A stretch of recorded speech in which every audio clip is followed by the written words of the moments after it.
તો આજે કેન્દ્રીય નાણામંત્રી નિર્મલા સીતારમણ દ્વારા બજેટ રજૂ કરવામાં આવ્યું। 100 વર્ષનું ઐતિહાસિક બજેટ ગણાવવામાં આવી રહ્યું હતું, પણ બજેટમાં જે મુખ્ય મુદ્દાઓ રહ્યા છે અને ત્યારબાદ હાલ જ વડાપ્રધાન નરેન્દ્ર મોદીનું જે નિવેદન સામે આવ્યું છે કે આત્મનિર્ભર ભારતને સાર્થક કરતું આ બજેટ રહ્યું છે। આ તમામ મુદ્દાઓ પર ચર્ચા કરીશું અને મારી સાથે ગેસ્ટ પેનલમાં જોડાયા છે અજીતભાઈ શાહ જેઓ આર્થિક વિશ્લેષક છે, શિલ્પા પાઠક જેઓ સીએ છે, સાગર રબારી જેઓ ખેડૂત એકતા મંચના પ્રમુખ છે। આપ તમામનું સ્વાગત છે।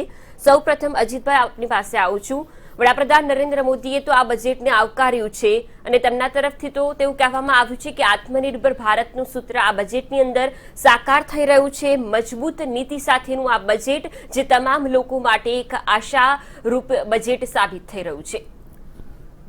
પહેલી વાત કરીએ આપણે તો સામાન્ય જનતાને આ બજેટથી કોઈ પ્રકારનો લાભ થતો નથી।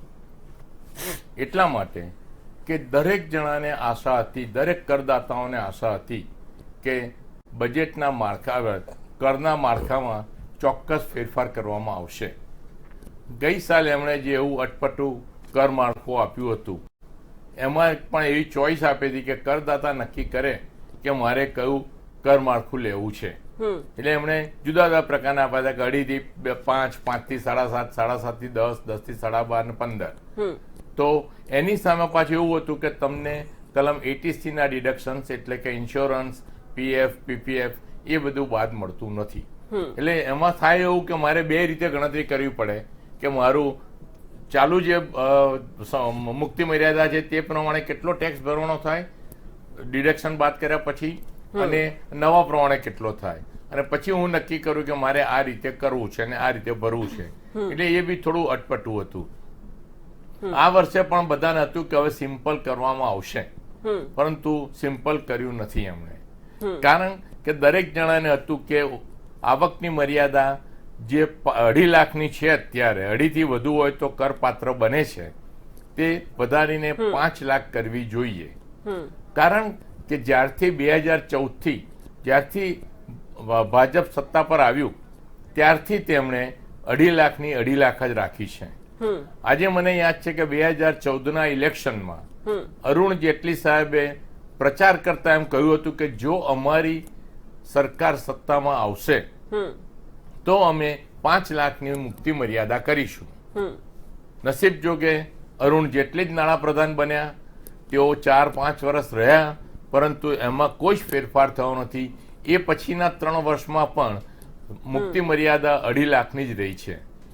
ઓફકોર્સ 5 લાખ સુધી ટેક્સ ભરવાનો નથી આવતો, પણ મુક્તિ મર્યાદા કોઈને કહેવામાં આવે તો કે 2.5 લાખ જ રહી છે। એટલે આ દ્રષ્ટિએ સામાન્ય કરદાતા જે ને આશાઓ હતી કે અમારે કંઈક રાહત મળશે તે મળી નથી। બીજી વસ્તુ એમણે એમ કહ્યું કે સિનિયર સિટીઝન એટલે 60 વર્ષથી વધુ ઉંમરની વ્યક્તિ, પણ એમણે એવું કર્યું કે સિનિયર સિટીઝન અને 75 વર્ષથી વધુ ઉંમરની વ્યક્તિ। એટલે મારી દ્રષ્ટિએ એમણે 75 થી ઉપરની વ્યક્તિને સિનિયર સિટીઝન કહ્યા તો પેલાને સિનિયર સિટીઝન જ કહેવાય। હવે એમને જો પગાર અને વ્યાજની જ આવક હશે તો તેમને રિટર્ન ભરવાની જરૂર નથી। હવે 75 વર્ષની ઉંમરે દાખલા તરીકે આજે કોઈ વ્યક્તિ ખરેખર શક્તિમાન છે અને ધંધો કરે છે અને કમાય છે તો તેને આ બેનિફિટ મળશે નહીં। આ બેનિફિટ કોને મળશે કે જેઓને પેન્શનની આવક છે અથવા એની સાથે વ્યાજની આવક છે તે જ આવકવાળાને આ બાદ મળશે। એટલે ધંધો કરનાર વ્યક્તિ 75 વર્ષથી ઉપરની હોય તો તેને કોઈ રકમ બાદ મળશે નહીં। આજે કોઈ 75 વર્ષથી ઉપરની વ્યક્તિ કોઈ પેઢીમાં ભાગીદાર હોય તો તેને પણ મળતી આવક એ કર મુક્ત નથી અને તેણે પોતાની આવક ગણતરી કરી અને રિટર્ન ભરવું પડશે। એટલે આ રીતે જે ખરેખર આમ જોવા જઈએ તો કોઈ પ્રકારના સુધારા આવકવેરામાં કરવામાં આવ્યા નથી। અને હજી બી ચર્ચા કરીશું આપણે, એટલે દરેક સુધારાની અત્યારે ચર્ચા કરતા નથી કારણ કે બીજા મિત્રો પણ છે મારી સાથે, તો તેઓને પણ આ અંગે પોતાના અભિપ્રાય આપવા જી બિલકુલ, ગાંધીનગરથી કેતન પટેલ જોડાયા છે, જેઓ બીજેપી નેતા છે. આપનું પણ સ્વાગત છે મંતવ્ય ન્યૂઝ પર. શિલ્પાબેન, આપની પાસે આવું છું. વડાપ્રધાને જે વાત કહી છે તે વિકાસલક્ષી વાતો છે કે આ બજેટ માટે, વિકાસ માટે નવા અવસરો ઊભા થશે. આપને લાગી રહ્યું છે કે વિકાસને વેગ મળશે? હા, પ્રધાનમંત્રીશ્રીએ મેક ઇન ઇન્ડિયાને બહુ જોર આપ્યો છે. એના કારણે એમને શું કર્યું છે કે જે આપણે લોકડાઉન પીરિયડ જે ચાલતો હતો કોરોના કાળનો, તો એમાં ઇકોનોમી બહુ જ સફર થઈ છે. અને એવું હતું કે ઇકોનોમીને ઉપર કરવા માટે જેમને એને પેકેજ ઘોષિત કર્યા હતા લોકડાઉન પીરિયડના દરમિયાન, મને એવું હતું કે એમાં થોડોક વધારે સુધારો કરશે યા તો એના લિમિટને કંઈક વધારશે, પણ એવું નથી કર્યું. બટ એમને એવું કર્યું છે કે કંપનીઝ એક્ટમાં કંપનીની ડેફિનેશન ચેન્જ કરી છે કે સ્મોલ કંપની છે જેને 50 લાખ છે એના 2 કરોડ લિમિટ કરી દીધી છે, અને જે મીડિયમ છે એના 2 કરોડથી 20 કરોડ કરી નાખ્યા છે. એવી રીતે જેને ઓપીસી કંપની છે, 1% કંપની છે, એમને પણ એમને જે લિમિટ હતી 50 લાખનો પેડઅપ શેર કેપિટલનું, એને અનલિમિટેડ કરી દીધેલી છે. એટલે એક જાત જોવા જાય તો ઇન્ડાયરેક્ટલી એવું કહેવા માંગે છે કે જે નાની કંપનીઓ છે, સ્મોલ છે, મીડિયમ કંપનીઝ છે, યા તો ઓપીસી કંપનીઓ છે, જે પ્રોપરાઇટર એક જ વ્યક્તિ જે કંપની ચલાવે છે, એમને થોડીક રાહત આપી છે કે તમે મને વધો આગળ ઇન્ડિયા માટે મેન્યુફેક્ચર કરો, જોબ પ્રોવાઈડ કરો અને મેક ઇન ઇન્ડિયાનું સપનું સાકાર કરો. આ બજેટમાં આ તો જોવામાં મળ્યું છે. જી સાગરભાઈ, શું કહેવું છે આપનું? બજેટની અંદર જે પ્રકારે બજેટના હિતમાં ગામ અને ખેડૂતની વાત અને પ્રાધાન્ય આપવામાં આવી રહ્યું છે, આપ ખેડૂત એકતા મંચના પ્રમુખ છો, આપને શું લાગી રહ્યું છે બજેટની અંદર ખેડૂતોલક્ષી કેટલા મુદ્દાઓ એવા છે કે જેથી તેમને સીધો જ લાભ થઈ શકશે? આ વખતે એટલે કોરોનાનો એક વિશેષ સમય પછી દેશ અને દુનિયા બધા જ એક વિશેષ પરિસ્થિતિમાંથી પસાર થઈ રહ્યા છે. અને એકમાત્ર કૃષિ ક્ષેત્ર એવું હતું કે જેનું કોરોના કાળ દરમિયાન પણ વિકાસ દર જળવાઈ રહ્યો હતો, રાધર થોડોક વધ્યો હતો. એટલે અપેક્ષા હતી કે જે એગ્રીકલ્ચર ઇન્ફ્રાસ્ટ્રક્ચર માટે અગાઉ જાહેરાતો કરેલી, જ્યારે અરુણ જેટલીજી હતા ત્યારે એમણે 50,000 કરોડની સિંચાઈ પ્રોજેક્ટો માટે જાહેરાત કરી હતી. એ પછી 1 લાખ કરોડ એગ્રીકલ્ચર ઇન્ફ્રાસ્ટ્રક્ચર માટેની જાહેરાત થઈ હતી, પણ એ આગામી વર્ષોની હતી. એક જ વર્ષમાં એ પૈસા વાપરવાના નહોતા બંને જાહેરાતમાં. એટલે અપેક્ષા હતી કે એગ્રીકલ્ચર ઇન્ફ્રાસ્ટ્રક્ચરમાં આ વખતે ફાળવણી વધશે. એની સામે જોવા જઈએ તો માત્ર ઘઉં અને ચોખાના ટેકાના ભાવની જે ખરીદી છે એને માટેનું બજેટ વધાર્યું છે. એના ભાવોમાં કે એમાં નવા પાકો ઉમેરવામાં એના તરફ કોઈ ધ્યાન અપાયું નથી. એવી રીતે ફિશિંગ હાર્બર માટે ને લેન્ડિંગ માટેના જે નાણાકીય જોગવાઈ છે એ બહુ જ નોમિનલ છે. 5,000 કરોડ રૂપિયા આટલા મોટા દેશના આટલા બધા મત્સ્ય બંદરો ને ધ્યાનમાં રાખતા કશું જ નથી. એવી રીતે મિશન ઇરિગેશન માટે પણ 5,000 કરોડ રૂપિયા જેટલી જ રકમ ફાળવાઈ છે, જે આમ અરુણ જેટલીજીની જાહેરાત પ્રમાણે 5 વર્ષ ગણીએ તો વાર્ષિક સરેરાશ 10,000 કરોડ રૂપિયા ફાળવવા જોઈતા હતા. એટલે અગાઉ કરેલી જાહેરાત એમણે ઘટાડી છે, વધારો એમાં નથી કર્યો. એવી જ રીતે ઇનામ સાથે બીજા 1,000 એપીએમસી બજારોને જોડવા માટે અને એપીએમસીનું ઇન્ફ્રાસ્ટ્રક્ચર સુધારવા માટે, તો એ પણ આખા દેશમાં આટલા બધા એપીએમસીને ધ્યાનમાં રાખીને માત્ર 1,000 કરોડ રૂપિયાની જોગવાઈ છે, એમાં કંઈ ખાસ થઈ શકે નહીં.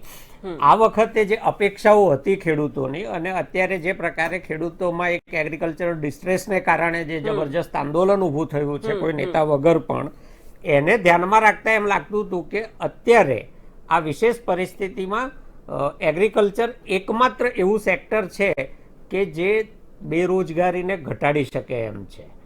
અત્યારે નવું જેટલું પણ મોટી કંપનીઓ, મોટા કોર્પોરેટ માટે ઇન્ફ્રાસ્ટ્રક્ચર કે બીજા પ્રોજેક્ટોની જાહેરાત કરવામાં આવે, પણ એમાંથી રોજગાર નથી નીકળવાના. ઓટોમેશન અને આર્ટિફિશિયલ ઇન્ટેલિજન્સના આ યુગમાં માત્ર ટ્રેડિશનલ જે વ્યવસાયો છે, એગ્રીકલ્ચર છે, માછીમારી છે, ફોરેસ્ટ છે, એમાંથી જ નવા રોજગાર ઊભા થવાના છે.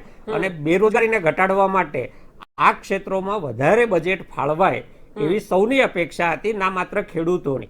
પરંતુ એમાં એવું કોઈ નવા રોકાણોની જાહેરાત કરવામાં આવી નથી.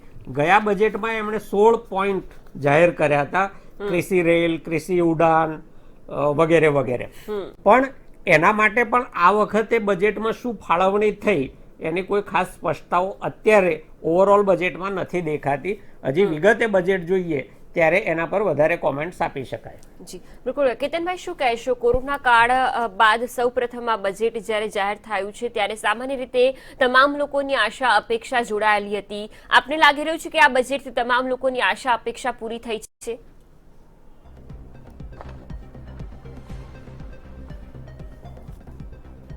ચોક્કસ ફાલ્ગુની, કોરોના કાળ 2019માં કોવિડ-19 જ્યારથી શરૂ થયો છે ત્યારથી ગઈ સાલનું બજેટ જે હતું આપણા દેશનું માન્ય કેન્દ્રીય મંત્રીશ્રીએ રજૂ કર્યું ત્યાર પછી તરત જ કોરોનાની ઇફેક્ટ લાગેલી હતી આખા દેશમાં. એટલે ગઈ સાલનું બજેટ જે ઓલમોસ્ટ સરકારે જે રજૂ કર્યું હતું એના પર કામગીરી કરવામાં ચોક્કસ બ્રેક વાગી હતી.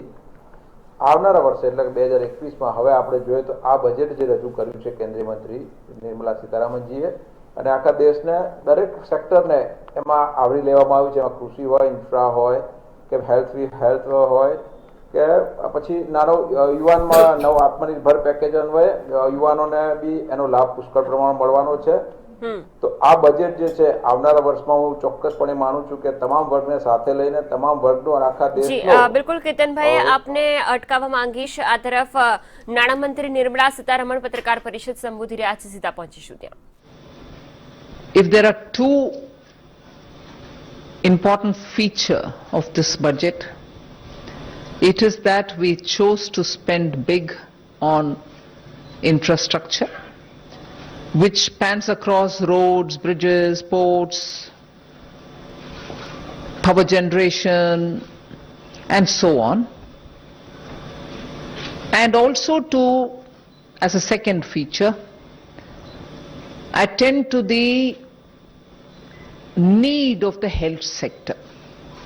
And even there, capacities for better health management had to be brought in the light of what we have gone through in the last year. And therefore, capacity building in health has taken a very big place in the budget. I've just given a probably just a feeler on what capacities we are talking about, whether it is establishing of labs, whether it is establishing of National Institute of Virology, or whether it is looking at the blocks where you need critical care centers, or whether you're looking at testing labs. Let's just remind ourselves that when the lockdown happened, we had probably just a few, two, if I'm right, 2 or 3 testing labs in this country. During the lockdown, that number was increased to a couple of hundred. Now, therefore, one of the things that we've aimed here is testing labs, Institute of Virology, aspirational districts having better health care. So, infrastructure spend for health has gone down to the level of planning for the block level requirements, aspirational district level requirements, state level requirements, and national institute level requirements. So 2 features when I said are, one, in general spending on infrastructure, for which there is a 37% increase in the budget. 5,45,000 crores is what we are giving for this year. And health, it was also something which received something like 94,000 crores in BE of this year, has gone to 223 lakh crores. So you find big numbers in health, big numbers in infrastructure. But this doesn't really mean that we've ignored agriculture, where there too we have placed emphasis. I've increased, as I read it out in the budget, the allocation for NABARD for being able to send more credit through to the farmers. Agricultural infrastructure development cess is something which we are bringing in without on any one single item wherein we are putting the cess the end consumer paying more than what he is paying today. It is just a restructuring we've done, for instance, of the basic customs duty, Where it was, let us say, 12%, we brought it down to 7% and added possibly only 3% on the infrastructure development cess. End of the day, the consumer has ended up paying that much only or less. In no category has he ended up paying more after the agricultural infrastructure development cess. That we have done only because we wanted to be sure that in order to improve agricultural infrastructure, we have a dedicated amount coming out of the budget, rather than that going into the consolidated fund. It might still go, but we know what has got to be used for agricultural infrastructure. So if these are the kinds of things broadly we've done, equally important is the reform that we're bringing in the financial sectors. Disinvestment to continue, LIC to have IPO, insurance sector to have more in terms of opening up for 74% for FDI. These are very clearly steps, progressive steps in financial sector. Other than that, one major cry of all the banks have been the NPAs, for which we have been repeatedly giving capital infusion. In order that the bank books are cleared and cleaned up, we have come with an announcement of a formulation through which નાણામંત્રી નિર્મળા સીતારમણે પત્રકાર પરિષદ સંબોધીને બજેટની મુખ્ય વાતો કહી છે કે બજેટમાં કયા કયા મુખ્ય મુદ્દાઓને આવરી લેવામાં આવ્યા છે. ખાસ કરીને આ બજેટ જ્યારે કોરોના કાળ બાદનું પ્રથમ બજેટ છે ત્યારે આત્મનિર્ભર ભારત તરફનું આ પ્રયાણ છે. અજીતભાઈ, શું કહેશો? નાણામંત્રી તરફથી જ્યારે આ બજેટ રજૂ કરવામાં આવ્યું અને હવે જ્યારે પત્રકાર પરિષદમાં આખા જ બજેટલક્ષી જે વાતો કહેવામાં આવી, આપ કઈ રીતે જોઈ રહ્યા છો? જો ટેક્સેશનની દ્રષ્ટિએ આપણે જોઈએ તો તેમણે બહુ જ ઓછા ફેરફાર કર્યા છે.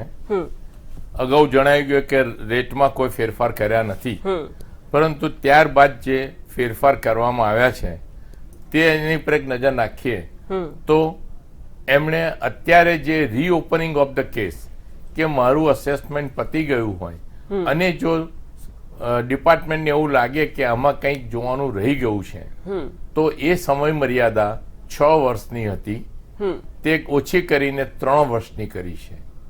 એટલે આ ખરેખર એક સારું સ્ટેપ કહેવાય કે 6 વર્ષ સુધી મારા બુક્સને રાખવાના હતા ને ફરી જોઈ શકતા હતા, પણ એના બદલે એમણે એ મર્યાદા 3 વર્ષની કરી. બીજું સ્ટેપ એમણે એવું લીધું છે કે ધીમે ધીમે ડે બાય ડે આપણે જોતા કે દર વર્ષે તેમણે કંઈક નવું આપ્યું, તે જ પ્રમાણે શરૂઆત તેમણે કરી કે તમને ઈ એસેસમેન્ટ કરવાનું.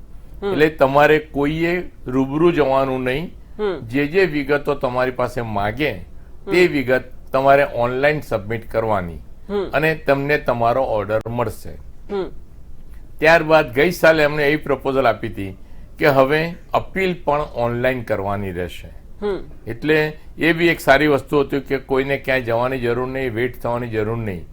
અને આ વર્ષે એવું કહ્યું કે અપીલ કર્યા બાદ જો તમારે આગળ જવું હોય તો આઈટીએટી એટલે કે ટ્રિબ્યુનલમાં અપીલ કરવી હોય તો પણ તે ઓનલાઈન થઈ શકશે. એટલે હવે રૂબરૂ મળવાની વાત તો રહી જ નથી કે અત્યારે પણ જે ઓનલાઈન અસેસમેન્ટ ચાલે છે તેમાં પણ એવી સિસ્ટમ છે કે તમને ખબર ન પડે કે તમારો આકારણી આદેશ કોણે કર્યો છે, તમને નોટિસ દિલ્હીથી આવે. જી બિલકુલ અજીતભાઈ, આ ચર્ચાને આપણે યથાવત રાખીશું, પણ હાલ સમય એક નાનકડા બ્રેકનો. light of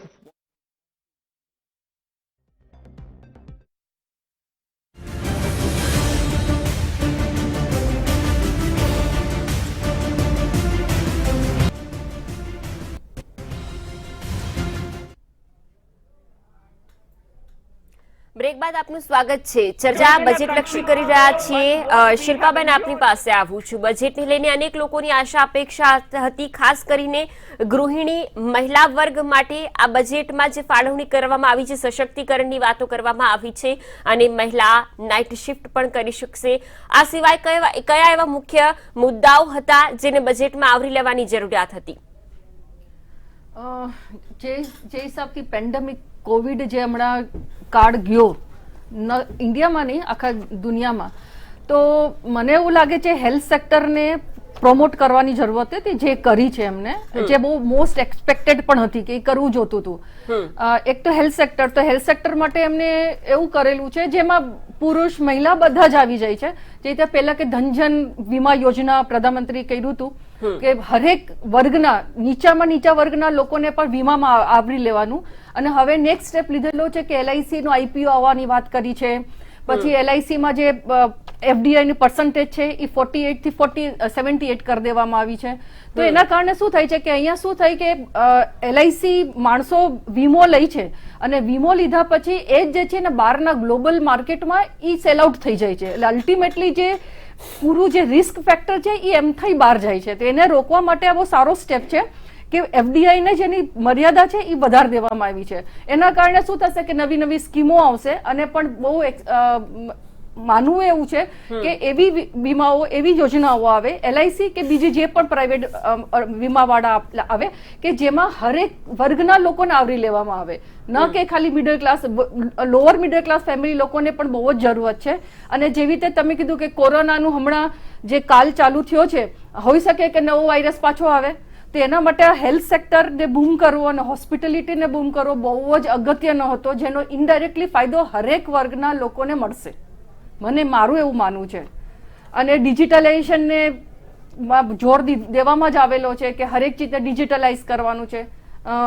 જયેશભાઈ જે રીતે વાત કરી કે અપીલ પણ હવે ફેસલેસ થઈ જશે, તો સારું છે કે એક મને આપણી જે દેશ છે એ થોડો સ્ટેપ આગળ આવી રહ્યો છે. અને મારું બીજું પણ માનવું એવું છે કે કસ્ટમ ડ્યુટી અમુક ચીજમાં વધારવામાં આવી છે, જેતે કે મોબાઈલમાં છે, ચાર્જરમાં છે. હા, ચાર્જર અને મોબાઈલ મોંઘું જરૂર પડશે, એમાં મહિલાઓને પણ અસર થશે. શું કેમ કે મોસ્ટ ઓફ ધ લોકો હવે ડિજિટલાઇઝેશન તરફ જઈ રહ્યા છે, બધા સ્કૂલ કોલેજ નેટવર્કિંગ બધું ઓનલાઈન ચાલી રહ્યું છે, એમાં તકલીફ પડશે. પણ તમે લોંગ ટર્મમાં જોવો અને તેનો ફાયદો જ થવાનો છે. કેવી રીતે કે make in India main priority આપણા દેશની છે. તો ત્યાં કસ્ટમ ડ્યુટી વધારશે તો આપણે ઇમ્પોર્ટ વધારશું, ઇમ્પોર્ટ વધારશું તો મેક ઇન ઇન્ડિયા ભલે તમે સ્મોલ પાર્ટ તમે બહારથી ઇમ્પોર્ટ કરો પણ બનાવો ઇન્ડિયામાં, અને ઇન્ડિયામાં બનશે તો ઓબ્વિયસલી એ બહારના કમ્પેરમાં થોડી તો મોંઘી રહેવાની જ. તો કસ્ટમ ડ્યુટી यदि વધારશે તો ઇન્ડિયન જે પ્રાઇસ છે મેક ઇન ઇન્ડિયાનો જે મોબાઈલનો કે ચાર્જરનો એ કમ્પીટ કરી શકશે ગ્લોબલ માર્કેટ સાથે. એટલે મને એવું લાગે છે કે લોંગ ટર્મમાં એ મેક ઇન ઇન્ડિયા તરફનો એક કદમ છે.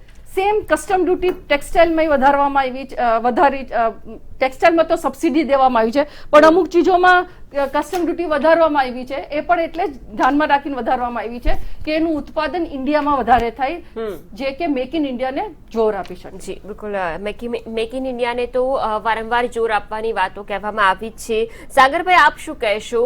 જે પ્રકારે એગ્રી સેસ પેટ્રોલમાં 2.5 રૂપિયા અને ડીઝલમાં 4 રૂપિયાનો વધારો કરવામાં આવ્યો છે, આપ શું માની રહ્યા છો? કહેવામાં તો આવ્યું છે કે સામાન્ય જનતાને અસર નહીં થાય, પણ આપના મતે શું લાગી રહ્યું છે? એટલે ફાઇનાન્સ મિનિસ્ટર કહેતા હતા કે એમણે જે એની ઇમ્પોર્ટ ડ્યુટી છે એમાં 7% ઘટાડો કરીને સામે આ વધારો કર્યો છે, એટલે એન્ડ યુઝરને એનાથી બહુ ફરક નહીં પડે એવું એ એમની ગણતરી જોતા લાગે છે. બીજી મહત્વની વાત એ છે કે એ જે એગ્રીકલ્ચર સેસ નાખ્યો એ ખેડૂતોના ને ખેતીના નામે નાખ્યો છે, પણ એ એગ્રીકલ્ચર સેસની એપ્રોક્સિમેટ આવક કેટલી થશે વર્ષ દરમિયાન, એ સેસમાં કેટલા રૂપિયા આવશે અને એ રૂપિયા ક્યાં વપરાશે એની હજી કોઈ ચોખવટ થઈ નથી. એટલે એ રકમ ક્યાં વપરાવાની છે એ ખાસ ખેડૂતોને જણાવવાની જરૂર હતી. અંદાજિત આવક અને અંદાજિત ખર્ચ એ એમાં હજી નથી દેખાતું. મેં PDF પણ ડાઉનલોડ કરી લીધી મીનવાઇલ. એમાં એગ્રીકલ્ચર માટે આ વખતે ખરેખર કશું જ નથી, અને ગયા વખતની જે 16 મુદ્દાની યોજના જાહેર કરેલી હતી ખેડૂતોની આવક 2022માં ડબલ કરવા માટે, તો હવે 2022 જ આવે છે, પરંતુ એ દિશામાં કોઈ એક પણ પગલું આગળ ભરાયું હોય, નવી કોઈ કૃષિ ઉડાન, નવી કોઈ કિસાન રેલ અથવા તો વધારે પાકોની ટેકાના ભાવે ખરીદી, આવું કશું જ નથી.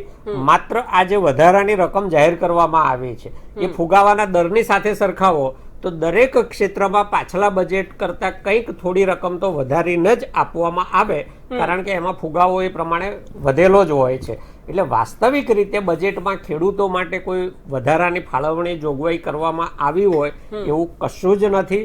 FPO પ્રમોશન માટેની વચગાળામાં ઘણી બધી વાતો થઈ હતી. નાબાર્ડને પણ એવું કોઈ મોટું બજેટ નથી આપવામાં આવ્યું. ટેકાના ભાવની ખરીદીમાં પણ એવું કોઈ મોટું બજેટ આપવામાં નથી આવ્યું. કિસાન ક્રેડિટ એટલે ક્રેડિટ કાર્ડ માટેનું જે ફાળવણી છે એ આગલે વર્ષે 14.5 લાખ કરોડ રૂપિયા હતી, એને વધારીને 16 લાખ કરોડ કરી છે, એટલે 1.5 લાખ કરોડનો વધારો થયો છે એમાં. પણ એ સીધી એમ કે 16.5 લાખ કરોડ કરી એવી રીતે એમાં દર્શાવવામાં આવ્યું છે, જે વાસ્તવિક રીતે જોતા 1.5 લાખ કરોડ રૂપિયા છે, 16 લાખ કરોડ નથી. તો બધા જ ક્ષેત્રોમાં જે એગ્રીકલ્ચર માટેની જોગવાઈઓ થવી જોઈતી હતી એની સદંતર અવગણના જ કરવામાં આવી છે. અને 2022માં જે ખેડૂતોની આવક ડબલ કરવાની વાત હતી એ દિશામાં જે પગલાં ભરાવા જોઈતા હતા એ બિલકુલ નથી ભરાયા. અને વાસ્તવિક રીતે છેલ્લા વર્ષોમાં જે ખેડૂતોની આવક ઘટી છે, 2008થી તો એના આંકડા જાહેર કરવાના બંધ કરી દીધા છે કે સરેરાશ આવક કેટલી છે ખેડૂતોની. એટલે જે સતત ઘટતી જતી આવક છે એને સ્થિર કરવા માટે પણ આ બજેટમાં કરવાયેલી જોગવાઈઓ ખૂબ જ અપૂરતી છે. જી હા, બિલકુલ. આ તરફ યુવરાજસિંહ રાણા જોડાયા છે, કોંગ્રેસ નેતા. આપનું પણ સ્વાગત છે મંતવ્ય ન્યૂઝ પર. યુવરાજભાઈ, આપ આ બજેટને કઈ રીતના જોઈ રહ્યા છો? કારણ કે બજેટમાં વિકાસ અને વિશ્વાસની વાતો ગણાવવામાં આવી છે. સામાન્ય જનતાને આ બજેટ ક્યાંક અસર નથી કરી રહ્યું, શું કહેશો? બજેટની પૂર્વ સંધ્યાએ આપણા વિત્ત મંત્રી નિર્મલા સીતારમણે કહ્યું હતું કે આ ખૂબ જ ઐતિહાસિક બજેટ છે. કદાચ મારી દ્રષ્ટિએ ઐતિહાસિક એટલા માટે છે કે આ માઇનસ GDP સાથેનું બજેટ છે.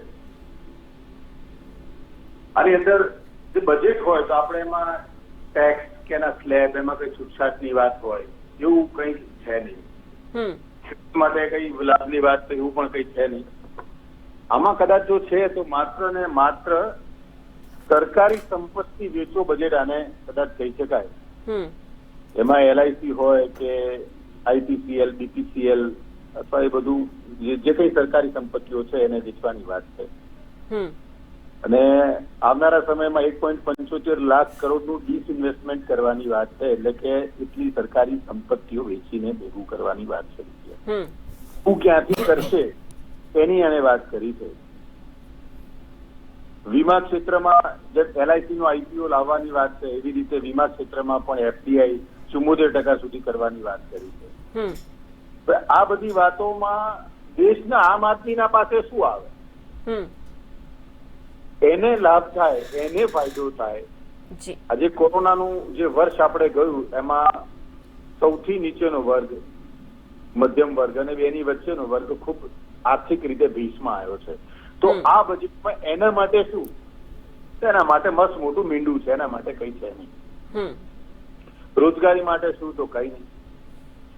તમે પેટ્રોલ ડીઝલના હમણાં શેષની વાત કરી તો પેટ્રોલ ડીઝલમાં તો જે ખરેખર જયારે ઇન્ટરનેશનલ જે એની પ્રાઇઝો હતી અને ત્યારે પણ પેટ્રોલ આ કિંમતે નહોતું મળતું હતું. તો આવા સંજોગોમાં જયારે દેશ આ મહામારીમાંથી પસાર થયો, દેશનો ગરીબ અને મધ્યમ વર્ગ ખૂબ મોટી મુશ્કેલીમાં છે, ત્યારે પેટ્રોલ અને ડીઝલમાં કંઈક રાહત મળે એવા સંજોગો હોવા જોઈતા હતા. એના બદલે એવું પણ કઈ નથી. અને ખેતી ક્ષેત્રમાં પણ માત્ર ભ્રામક વાતો છે. ખેતી માટે કઈ નક્કર કે ખેડૂતને ખરેખર લાભ થાય, એના ખિસ્સામાં કંઈક આવે એવી કોઈ પણ પ્રકારની આમાં વાત કરવામાં આવી નથી. એટલે આ બજેટને બજેટ કહેવું એ જ કદાચ બહુ હાસ્યાસ્પદ છે. જી અજીતભાઈ, શું કહેશો? કોરોના કાળમાં જ્યારે કહેવામાં આવ્યું કે 100 વર્ષનું ઐતિહાસિક બજેટ આ રહેશે, પણ જ્યારે બજેટ રજૂ થયું ત્યારે સામાન્ય જનતાને પણ આવરી લેવામાં નથી આવી. અને ખાસ નાનામાં નાના વ્યક્તિને જ્યારે આર્થિક કટોકટી અત્યારે આવી પડી હતી ત્યારે તે લોકોને પણ આશા હતી. એજ્યુકેશન સેક્ટરમાં પણ કોઈ એવા મોટા સુધારા કરવામાં નથી આવી રહ્યા. લાગી રહ્યું છે કે આ તમામ બાબતોને આ બજેટની અંદર આવરી લેવામાં જરૂર હતી. બહુ સાચી વાત છે તમારી કે નાના વ્યક્તિઓને આમાં આ બજેટથી કોઈ પણ પ્રકારની રાહત કરવામાં આવેલ નથી. બહુ સાચી વાત છે. કારણ કે આમાં મદદરૂપ કોને થયું છે? તમે આજે એક વસ્તુ જુઓ સિમ્પલ, કે આજની તારીખમાં શેર બજારનો ઇન્ડેક્સ કેટલો વધ્યો. શેર બજારમાં રસ કોને હોય છે? નાની વ્યક્તિઓને ના.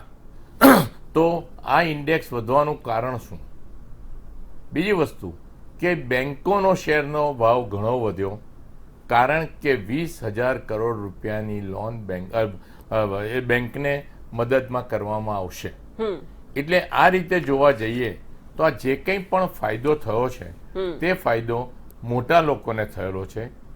અત્યારે આપણા દેશમાં અમીર, મધ્યમ વર્ગ અને ગરીબ વર્ગને તો આવકવેરો લાગુ પડતો જ નથી. જે મધ્યમ વર્ગને લાગુ પડે છે તેમને થોડી ઘણી પણ જો રાહત આપવામાં આવી હોત, આજે કંપનીના ઇન્કમટેક્સનો દર, લિમિટેડ કંપનીનો ઇન્કમટેક્સનો દર 25% છે વધુમાં વધુ. નવી કંપની ચાલુ કરી હોય તો તેનો 15 ને 2 17% છે. તો તેવી જ રીતે જો ભાગીદારી પેઢી અને LLP લિમિટેડ લાયબિલિટી પાર્ટનરશિપ આ લોકોના દર પણ જો મિનિમમ અને મેક્સિમમ 25% રાખવામાં આવ્યા હોત, બંનેને સરખા લેવલે કરવામાં આવ્યા હોત તો ઘણી રાહત આપી એવી કહી શકાત. ઇન્ડિવિડ્યુઅલમાં પણ વ્યક્તિગત વધુમાં વધુ દર 30% છે. જો કંપનીને તમે 25% લેતા હો અને વ્યક્તિઓ પાસેથી 30% લેતા હો તો આ દેખીતી રીતે બતાવે છે કે એમણે કંપનીઓને એટલે કે મોટી વ્યક્તિઓને હેલ્પ કરેલી છે, રાહત આપેલી છે. જી બિલકુલ. બીજી વસ્તુ જોઈશું આપણે તો જે રાજ્યમાં ઇલેક્શન આવે છે તે રાજ્યને તેમણે લોન આપી છે, તેમણે રાહતો આપી છે ઇન્ફ્રાસ્ટ્રક્ચરમાં. તો આવી પાર્શિયાલિટી શા માટે? એટલે અહીંયા પણ એક બહુ નાના વ્યક્તિને ખબર પડે કે આ રીતનું થઈ શકે છે. ત્યારબાદ એફોર્ડેબલ હાઉસ, જે એફોર્ડેબલ હાઉસમાં એમણે એક સારું કામ કર્યું છે કે 1 વર્ષની મર્યાદા વધારી છે. એટલે 1.5 લાખ રૂપિયા સુધીનું જે વ્યાજ બાદ મળતું હતું તે હજી પણ 1 વર્ષ માટે વધાર્યું છે. એ એક સારું સ્ટેપ કહી શકાય. તેની સામે જેમ મેં કહ્યું કે બધું ઓનલાઈન કરવામાં આવ્યું, તેમ એક બીજું સારું સ્ટેપ મારી દ્રષ્ટિએ કે સેટલમેન્ટ કમિશન, જે ઘણા વખતથી કામ કરતું હતું તે આખું ડિપાર્ટમેન્ટ બંધ કરવાની જાહેરાત કરી છે. એટલે આ પણ એક સારી દિશાનું પગલું કહી શકાય. શિલ્પાબેન, આપ શું કહેશો? મારો સવાલ જે પહેલા હતો એમ કે મહિલાઓ માટે ખાસ આ બજેટની અંદર શું સારી બાબતો છે જેથી સીધો જ લાભ મહિલાઓ અને ખાસ નોકરિયાત વર્ગની મહિલાઓને થઈ શકે છે? સ્પેસિફિક આ બજેટની જ વાત કરીએ, જે કોવિડના ટાઈમે જે એનાઉન્સ કર્યું હતું એને આપણે બાદ રાખીએ તો એવું તો મને મારા ખ્યાલમાં કઈ નથી આવતું. શાયદ મારા ધ્યાન બહાર ગયું હોય તો ખબર નહીં, પણ ખાલી એવું છે કે વુમન્સને નાઇટ શિફ્ટમાં પણ અલાઉડ કરવામાં આવશે, જે કંપની લોકો એક્સ્ટ્રા પ્રિકોશન કરીને કરી શકે છે. બાકી ડાયરેક્ટલી ઇનડાયરેક્ટલી તો લેડીઝ ઇમ્પેક્ટ થાય જ છે, ઇમ્પેક્ટ થાય છે. બધી વસ્તુના ભાવ વધશે તો ઓબ્વિયસલી ગૃહિણીઓને પણ તો પ્રોબ્લેમ થવાની જ.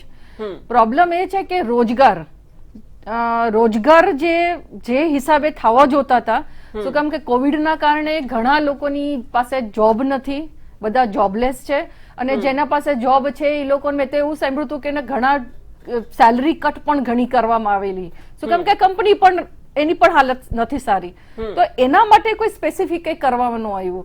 મને એવું હતું કે શાયદ કોઈ પેકેજ એવો આપશે કે કંપનીને બૂસ્ટ, જેને કે એને પીએફ માટે કહ્યું હતું કે પીએફ નું એમ્પ્લોયરનું કન્ટ્રીબ્યુશન ગવર્મેન્ટ 10% આપશે.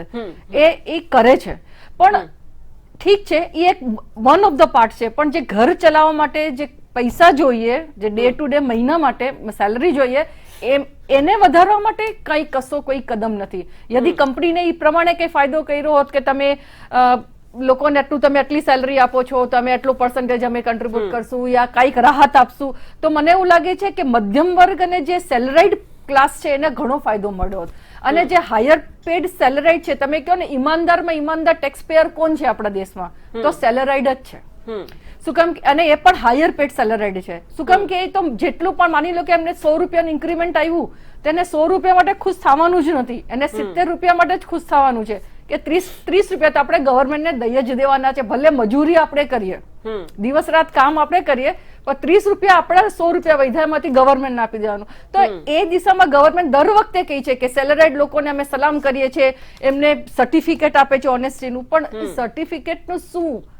यदि માની લો કે એ આટલું વધારે કમાય છે, શું કામ કે આટલી મહેનત કરે છે, એટલે આટલી મહેનત કર્યા પછી યદि ગવર્મેન્ટને 30% ડાયરેક્ટ દઈ દેવામાં આવે અને સેલેરાઇડ લોકો માટે કોઈ છૂટછાટ કરવાની ઇન્કમ ટેક્સમાં ક્યાંય રૂલ જ ઓલું કઈ સેક્શન જ નથી કે જેમાં એ પોતાને બાદ કરી શકે, ઈ તો સેક્શન નથી જ. ઉપરથી નવી ટેક્સ રેઝિમ આવ્યા હતા જેવું ભાઈએ કીધું, એના કારણે તો બધું જ તમે કહો કે સેલેરાઇડ લોકોને આમ સાઈડ બાદ મૂકી દે કે તમે ઈમાનદાર છો તો ઈમાનદાર રહ્યો અને અમે તમારા પાસે ઈમાનદારીની જ અપેક્ષા કરીએ છીએ, અમે તમારા માટે કાંઈ નહીં કરીએ. જી બિલકુલ. સાગરભાઈ, શું કહેશું? જે પ્રકારનું બજેટ રહ્યું છે, એક તરફ જ્યારે છેલ્લા ઘણા સમયથી આપણે ખેડૂત આંદોલન જોતા આવ્યા છીએ, ક્યાંક ખેડૂતોને ખુશ કરવાની વાત હતી. દર વખતે ખેડૂતોને પ્રાધાન્ય આપીને મસમોટી જાહેરાતો સરકાર તરફથી કરવામાં આવતી જ હોય છે, પણ બજેટલક્ષી જાહેરાત ખેડૂતોને, પશુપાલન વિભાગને, મત્સ્ય ઉદ્યોગને ધ્યાનમાં રાખીને કયા પ્રકારની જોવા મળી? આમ તો છેક શરૂઆતથી દરેક બજેટ કૃષિ અને ગામડાલક્ષી જ હોય છે, એવું બધા જ મીડિયા એવું કહે છે કે આ કૃષિ અને ગામડાલક્ષી બજેટ છે, અને નેતાઓ પણ એ જ કહે છે. વાસ્તવિક રીતે કુલ બજેટના 3-3.5% વધારે ક્યારેય કૃષિ અને ગામડાઓને ફાળવાયા નથી. આ વાસ્તવિક હકીકત છે. આજના બજેટમાં પણ કુલ બજેટની ટકાવારી જોવા જઈએ તો ખેતીના ક્ષેત્રમાં શું આવ્યું છે, જેમાં 60-70% લોકો રોકાયેલા છે, એમના માટે માંડ 2.5-3% કુલ બજેટની રકમ ફાળવાઈ છે. મહત્વની વાત એ છે કે જે નવા રોજગાર ઉભા કરવાના છે, બેને વાત કરી કે અત્યારે મોટા ભાગના કાં તો અનએમ્પ્લોય છે અથવા તો આંશિક રીતે રોજગાર મેળવી રહ્યા છે, પૂરેપૂરું નથી મેળવી રહ્યા. તો એ તો સ્મોલ સ્કેલ ઇન્ડસ્ટ્રીઝમાંથી જ આવે, એગ્રીકલ્ચરમાંથી જ આવે, ફોરેસ્ટ ફિશરીમાંથી જ રોજગાર આવે. તો એ જે ક્ષેત્રો છે, સ્મોલ સ્કેલમાં ખાલી લિમિટ વધારવાથી ઇન્ડસ્ટ્રીને એટલો મોટો ફાયદો નથી થતો. વાસ્તવિક રીતે એના હાથમાં કંઈક રકમ મુકાવી જોઈતી હતી આ ચારેય ક્ષેત્રમાં. કૃષિ ક્ષેત્રમાં ખાસ, કારણ કે એમાં સૌથી વધારે વર્ગ રોકાયેલો છે. કિસાન ક્રેડિટ યોજના માટે કેટલી ફાળવણી, કેટલા નવા લોકોને લાભ આપવાના, એની કોઈ જ નથી. એવી જ રીતે જે સન્માન નિધિની રકમ અપાય છે, તો સન્માન નિધિની રકમ તમે જુઓ કે ઘટતી જાય છે, ખેડૂતોને એમાંથી બાદ કરાતા જાય છે, એમાં નવા ઉમેરાતા નથી. એટલે એગ્રીકલ્ચર અને ગામડાઓની રીતે જોઈએ તો આ બજેટ અત્યંત નિરાશાજનક છે. સામે એમણે કેવા ઇન્ફ્રાસ્ટ્રક્ચર પર વધારે ફોકસ કર્યું છે, હાઈવે કન્સ્ટ્રક્શન પર. એ પણ જ્યાં જ્યાં ચૂંટણી આવવાની છે ત્યાં. હવે હાઈવે કન્સ્ટ્રક્શનની આખી ટેકનોલોજી બદલાઈ ગઈ છે. શરૂઆતના વર્ષોમાં જોતા કે એક હાઈવે બનાતો હોય ને ત્યાં એક નાનકડું ગામ વસી જતું મજૂરોનું. આજે 40-50 માણસથી વધારે હાઈવે કન્સ્ટ્રક્શનમાં ત્યાં કામ નથી કરતા. જેસીબી, ડમ્પર અને એના રોડ રોલર વગેરે જ હોય છે. એટલે ટેકનોલોજી એટલી બધી આગળ ગઈ છે કે મોટા ઇન્વેસ્ટમેન્ટથી, મોટી જાહેરાતોથી, મોટી કંપનીઓથી, મોટા હાઈવે બાંધવાથી એમાંથી રોજગાર નથી નીકળતા. અને દેશ અને દુનિયા સામેનો અત્યારે સૌથી મહત્વનો જે સવાલ છે એ રોજગાર છે. આજે જીડીપીના આંકડા કોઈ મહત્વ નથી રાખતા. પ્લસ છે, માઇનસ છે, ફિસ્કલ ડેફિસિટ કેટલી વધે છે, ઘટે છે, કોઈ મહત્વનું નથી. આજે મહત્વનો છે માત્ર અને માત્ર રોજગાર. અને સંપૂર્ણપણે, એટલે સ્મોલ સ્કેલ હોય, એગ્રીકલ્ચર હોય કે ઇન્ફ્રાસ્ટ્રક્ચર હોય, રોજગાર ઉભા કરવાની દ્રષ્ટિએ પણ બજેટ સદંતર નિષ્ફળ છે. આ બજેટમાંથી કોઈ નવા મોટા પ્રમાણમાં રોજગાર નીકળશે એવું સેટ પણ દેખાતું નથી. જી યુવરાજભાઈ, આપ શું કહેશો? એક તરફ જ્યારે કોરોના કાળમાં આર્થિક રીતે સમગ્ર દેશ પડી ભાંગ્યું હતું, અનેક લોકોના ધંધા રોજગાર પર અસર પડી હતી, ત્યારે આવા સમયે જ્યારે બજેટ રજૂ કરવામાં આવ્યું ત્યારે આર્થિક રીતે વેગની દ્રષ્ટિએ આપ આ બજેટને કઈ રીતે જોઈ રહ્યા છો? સરકારે ખરેખર તો જે મધ્યમ વર્ગના લોકો છે, મધ્યમ ઉદ્યોગ કરતા હોય કે એવા માણસોના માટે કંઈક વિશેષ રાહતો અથવા તો વિશેષ સહાયના પેકેજ કંઈક આમાં આપવાની જરૂર હતી. એવી અપેક્ષા પણ હતી કે કદાચ એવું કંઈક આમાં હોય, પરંતુ એવું થયું નથી. અને કૃષિ ક્ષેત્રની જો વાત કરીએ તો એમાં એમણે 16 લાખ કરોડની જે વાત કરી, એમાં ખરેખર ખેડૂતો જે માનો કે એમને જે લોન મળે છે, ઓછા વ્યાજનું જે ધિરાણ મળે છે, એમાં કઈ વધારો કર્યો તો ના, એમાં તો ક્યારેય કશો વધારો કશું થતો જ નથી. માત્ર મોટા આંકડાની માયાજાળ બતાવી તમે ખેતી માટે આવું કર્યું એવું કહે છે કે ખેતીના ઇન્ફ્રાસ્ટ્રક્ચરમાં ખર્ચની વાત કરે છે. એ તો મોટી કંપનીઓ કે એને લાભ મળતો હોય છે, એમાં ખેડૂતને સીધો ક્યારેય કોઈ પણ પ્રકારનો લાભ મળતો હોતો નથી. અને આમાં એક સૈનિક સ્કૂલો, 100 નવી સૈનિક સ્કૂલો ખોલવાની વાત કરી છે. તો હવે એ સૈનિક સ્કૂલો પણ પીપીપી ધોરણે અને એનજીઓની સહાયથી કરવામાં આવશે. એટલે કે જે સૈનિક સ્કૂલોમાંથી બાળકો, વિદ્યાર્થીઓ તૈયાર થઈને એનડીએમાં જાય છે ને છેલ્લે દેશની સેવામાં, સરહદ પર કે દેશની રક્ષા કરવા માટે જોડાતા હોય છે, એમાં પણ હવે પ્રાઇવેટ ક્ષેત્રની ઘૂસણખોરીઓ પાછા દરવાજેથી કરવા માંગે છે. એટલે કે દેશના તમામ દરેક જગ્યાએ પ્રાઇવેટ સેક્ટરને આ લાવવાની વાત છે. અને મધ્યમ વર્ગ તો જાણે કે પોતે આમાં ક્યાંય ધ્યાનમાં જ નથી લેવામાં આવ્યો. એટલે કે મધ્યમ વર્ગ અને નીચેલો કચડાયો વર્ગ તો આત્મનિર્ભર થઈ જ ચૂક્યો છે એમ માની અને એના માટે એના લાભની કોઈ વાત અહીં કરવામાં આવી નથી. કેતનભાઈ, શું કહેશો?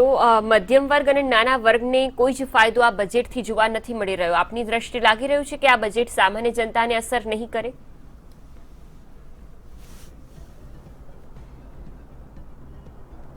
બિલકુલ, આ બજેટ સામાન્ય જનતા માટે અને હાઈ મિડલ ક્લાસ અને મિડલ ક્લાસ બધા માટે સારું જ છે. આપણે જોઈએ કોરોના કાળ દરમિયાન આ સરકારે 80 કરોડ લોકોને મફતમાં અનાજ પૂરું પાડ્યું હતું, જેથી આપણું જે કોરોના કાળ દરમિયાન જે લોકો પોતાનું ઘર બી નહોતા ચલાવી શકતા અને સરકાર પોતાની જે બજેટની જોગવાઈઓ હતી એમાંથી લોકોને અનાજ મફત પૂરું પાડ્યું. 27 લાખ કરોડનું આત્મનિર્ભર ભારત પેકેજ કે જે અત્યારે હાલ બી એની જોગવાઈની અંતર્ગત આખું ભારતના બધા જ વર્ગના લોકો, એમાં મહિલાઓ આવી ગઈ, યુવાનો આવી ગઈ, બાળકો આવી ગયા, બધા જ એના લાભાર્થી બન્યા છીએ. બીજું કે અત્યારે આપણે કોરોનાની વેક્સિન કે જે કોરોના વેક્સિન આપણા દેશમાં જે બની ગઈ છે એમને આપણે આપણા દેશમાં તો આપણે આપી જ રહ્યા છીએ અત્યારે. એ સિવાય બીજા 100 દેશમાં કે જે આપણા માટે ગૌરવની વાત છે કે આપણા દેશના વૈજ્ઞાનિકોએ અને આપણી સરકારે ખૂબ મહેનત કરીને આપણા દેશમાં તો કોરોનાની વેક્સિન આપી જ રહ્યા છીએ. આપણે બીજા 100 દેશો કે જે આપણી પાસે અત્યારે આજીજી કરી રહ્યા છે કે અમને બી વેક્સિન તમારા દેશની આપો, આપણા માટે ગૌરવની વાત છે. દેશના જીડીપીના 13% જેટલું આર્થિક પેકેજ આજે ભારત માટે કેટલું મોટું એક ગૌરવની વાત છે કે દેશના જીડીપી 13%નું આર્થિક પેકેજ છે. વિશ્વના કોઈ દેશમાં આ સ્થિતિ નહીં હોય. ખેડૂતોની આવક બમણી કરવાની વાત, જે બધા મિત્રોએ કહ્યું ખેડૂતો માટે કંઈ નથી. ખેડૂતોની આવક આવનારા વર્ષમાં બમણી કરવાનું કેન્દ્ર સરકારનું છેલ્લા 5 વર્ષથી નેમ લીધી છે કે 2022 સુધીમાં ખેડૂતોની આવક બમણી કરવાનું લક્ષ્ય છે. લાગી રહ્યું છે સાગરભાઈ, જે પ્રકારે કેતનભાઈ જણાવી રહ્યા છે કે ખેડૂતોની આવક 2022 સુધીમાં બમણી કરવાનું જે લક્ષ્યાંક છે તે આ બજેટથી સાર્થક થઈ રહ્યું છે. અમારા પરમ મિત્ર કેતનભાઈ જે રીતે આજના બજેટના બદલે જૂનું સરકારે શું કર્યું એ ગણાવતા હતા, એટલે એ આડકતરી એમણે કબૂલાત જ કરી કે આજના બજેટમાં એમને વખાણવા જેવું કશું જ નથી. એ એના ઉપરથી જ સીધું કેતનભાઈ, સ્વાભાવિક છે, સત્તા પક્ષના પ્રવક્તા છે એટલે સીધું તો ન જ કે આ બજેટ અમારું ખરાબ છે, સામાન્ય માણસ માટે નથી. એમણે જે ખેડૂતોની આવક બમણી કરવાની વાત કરી, મેં અગાઉ જ કહ્યું કે ખેડૂતોની આવક બમણી કરવાની દિશામાં એક પણ ડગલું આગળ આ બજેટથી વધારવાનું નથી. કારણ કે એમાં એવું કશું જ નથી કે જેનાથી ખેડૂતોની આવક બમણી નહીં 10% પણ વધે. અને વાસ્તવિક આવક જે ઘટી રહી છે એ ઘટતી આવકને રોકવાનો પણ કોઈ રસ્તો આ બજેટમાં દેખાતો નથી. સાથે સાથે જે આંકડા જાહેર કરવાનું એમણે બંધ કર્યું છે 2018થી, કમસે કમ આંકડા જો સરકારે જાહેરાત કર્યા હોત આ બજેટમાં કે અત્યારે દેશના ખેડૂતોની સરેરાશ આવક માસિક આટલી છે, તો પણ અમને ખબર પડત કે અમે કેટલા પ્લસ થયા કે માઇનસ થયા. એટલે સરકાર પોતે ઉઠીને જ્યારે આંકડા સંતાડે છે તો સ્વાભાવિક છે કે એમાં ઘટાડો થયો છે. વધારો થયો હોત તો જાહેરાત આપીને ઢોલ પીટ્યો હોત કે ખેડૂતની આવકમાં સરેરાશ આટલો વધારો થયો, પણ એ નથી થયો. એટલે ના તો એમાં વધારો થઈ રહ્યો છે, ના થવાની કોઈ શક્યતા દેખાય છે. અને એ દ્રષ્ટિએ આ બજેટ સંપૂર્ણપણે ખેતી ક્ષેત્ર માટે સાવ નિરાશાજનક છે. આનાથી વધારે નિરાશાજનક બજેટ હોઈ જ ના શકે ખેતી ક્ષેત્ર માટે. કેતનભાઈ, શું કહેશો? ખેડૂતો તો કહી રહ્યા છે ખેડૂતો માટે આખું જ બજેટ નિરાશાજનક છે, અને આપ જે ખેડૂતોની આવક બમણી કરવાની વાતો કહી રહ્યા છો તે તો આ બજેટમાં ક્યાંય દેખાતી જ નથી.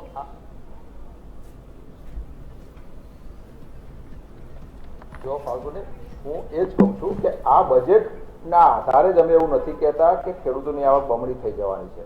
અમે છેલ્લા 5 વર્ષથી અમારી સરકારનું નેમ છે, એમાં છેલ્લા 5 બજેટ તમે જોજો, એ બજેટમાં ક્યાંક ને ક્યાંક ખેડૂતો કેતનભાઈ, અત્યારે બજેટ 2021-22 ની વાત કરીએ તો એ બજેટમાં કયા મુખ્ય મુદ્દાઓ રહ્યા છે? વાત નથી.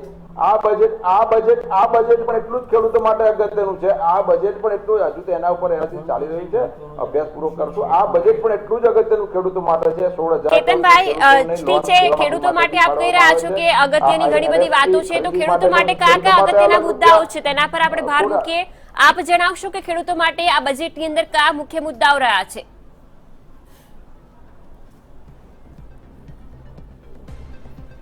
ખેડૂતો માટે આપણે 16,000 કરોડ રૂપિયાની એ જોગવાઈ છે કે ખેડૂતોના દેવા માફી માટે બી એની જોગવાઈ કરવામાં આવી છે. અલગથી MSP ના ભાવ પણ જે એની આય કરતા દોઢી ઉપજની દોઢે એનો આવક થાય એ માટેની બી જોગવાઈ કરવામાં આવી છે. ખેડૂતો અત્યારે આખા દેશમાં તમે જુઓ, ખેડૂતો ક્યાંય એક બે જગ્યાએ ઘટનાઓ દિલ્હી સેવામાં જે એક બે રાજ્ય સિવાયના કોઈ આખા રાજ્યના ખેડૂતો કે આખા દેશના ખેડૂતો ક્યાંય એવો કોઈ વિરોધ નથી. સરકારથી ખેડૂતો સંતુષ્ટ છે. ઘઉંની ખરીદી માટેની અને એના માટે સરકારે જે યોજનાઓ, મગફળી ખરીદી, ટનો ટન ખરીદી સરકાર કરી રહી છે અત્યારે, એનાથી ખેડૂતો ખૂબ જ ખુશ છે. ગુજરાતમાં ખાસ કરીને ગુજરાતના ખેડૂતોની વાત કરીએ આપણે તો ગુજરાતમાં એક પણ ખેડૂત નેતા, કોઈ પણ ખેડૂત સરકારથી નારાજ હોય એવું મારા ધ્યાનમાં ક્યાં આખા રાજ્યમાં નથી. ખેડૂતોની જે ડિમાન્ડ ખેડૂતોએ કરી છે બધી જ કેન્દ્ર સરકાર અને રાજ્ય સરકારે પૂરતા કરી છે. આ સરકાર ખેડૂતો માટે જ છે અને ખેડૂતો માટે આવનારા સમયમાં જે અમારું લક્ષ્ય છે કે 2022માં અમે એની આય ડબલ કરવાના છે, ચોક્કસ થઈને જ ઠીક છે. કેતનભાઈ, આશા રાખીએ કે જે બજેટમાં આપે વાતો જણાવી છે તે તમામ વાતોને આધારે ખેડૂતોને તમામ પ્રકારના લાભ મળી રહે. આપ તમામ ઉપસ્થિત રહ્યા આ ચર્ચામાં. આપ તમામનો આભાર. બજેટ 2021-22માં અનેક મોટી વાતો કરવામાં આવી છે, પણ ખરેખર બજેટ સામાન્ય જનતાને અસર કરતું બજેટ જોવા નથી મળી રહ્યું. જે પ્રકારની આશા અપેક્ષા નાનામાં નાના વ્યક્તિની હતી તે ક્યાંક આ બજેટની અંદર જોવા નથી મળી રહી. હાલ આ ચર્ચામાં આટલું જ. વધુ સમાચારો માટે આપ લોગિન કરો મંતવ્યન્યૂઝ.com પર. નમસ્કાર.